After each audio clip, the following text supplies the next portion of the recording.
আমি জিলা প্ৰশাসনক বাৰম্বাৰ স্মাৰক পত্ৰ বিভিন্ন ধৰণৰ তেওঁলোকক আমি আবেদন বা অনুনয় বিনয় কৰি আছো, যদি তেওঁলোকৰ কোনো ধৰণৰ কাণসাৰ নাই।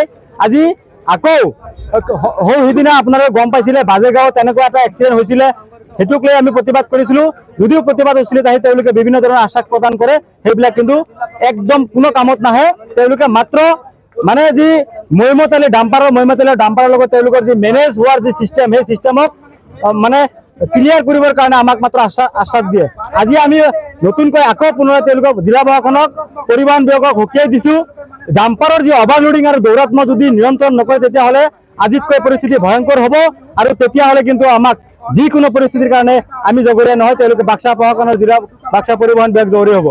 সৰ্বতে এটা প্ৰশ্ন উত্থাপন হৈছে, যিহেতু জিলা প্ৰশাসনে স্কুল চলি থকাৰ সময়ত আচলতে নিষেধাজ্ঞা জাৰি কৰিছে, গধুৰ যান বাহনৰ নিষেধাজ্ঞা জাৰি কৰিছে। তাৰপিছতো কিন্তু দেখিবলৈ পোৱা গৈছে দিন দুপৰতো অবাধভাৱে ডাম্পাৰৰ চলাচল হৈ আছে, এতিয়ালৈকে হৈ আছে।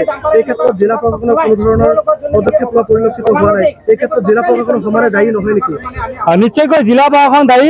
জিলা প্ৰশাসনৰ উপৰিও আমি যিখিনি অনুমান কৰিছো বা জিলা প্ৰশাসনৰ কৰ্মৰাজিৰ পৰা যিখিনি বুজিব পাৰিছো, বিশেষকৈ BTRৰ বন বিভাগৰ EM ৰঞ্জিত বসুমতাৰী ডাঙৰীয়াৰ প্ৰত্যক্ষ তৎপৰতাত আজি বন বিভাগত ইমান মৈমতালি চলিবলৈ পাইছে।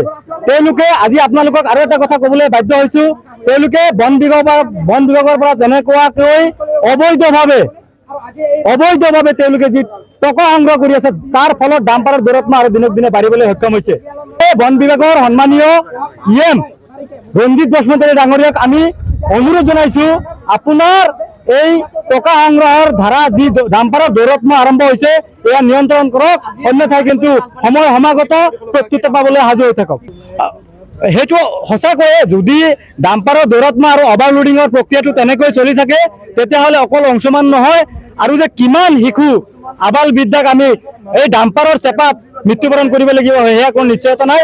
সেয়ে পুনৰবাৰ জিলা প্ৰশাসন আৰু পৰিবহণ বিভাগক টানি অনুৰোধ জনাইছো, অৰ্থাৎ আমি আজিয়ে আমাৰ এই আন্দোলন যি গণতান্ত্ৰিক অৰ্থাৎ শৃংখলাবদ্ধভাৱে হৈ আছে, অনাগত দিনত এনেকুৱা যদি দুৰ্ঘটনা হয় তেতিয়াহ'লে কিন্তু অগণতান্ত্ৰিক আন্দোলন হ'বলৈ বাধ্য হ'ম। কাৰণ আমি ডাম্পাৰ চেপাত পৰি আমাৰ এই অঞ্চলৰ ৰাইজ, শিশু, বিশেষকৈ স্কুলীয়া ছাত্ৰ ছাত্ৰীক আৰু দ্বিতীয়জনক হেৰুৱাবলৈ আমাৰ মন নাই।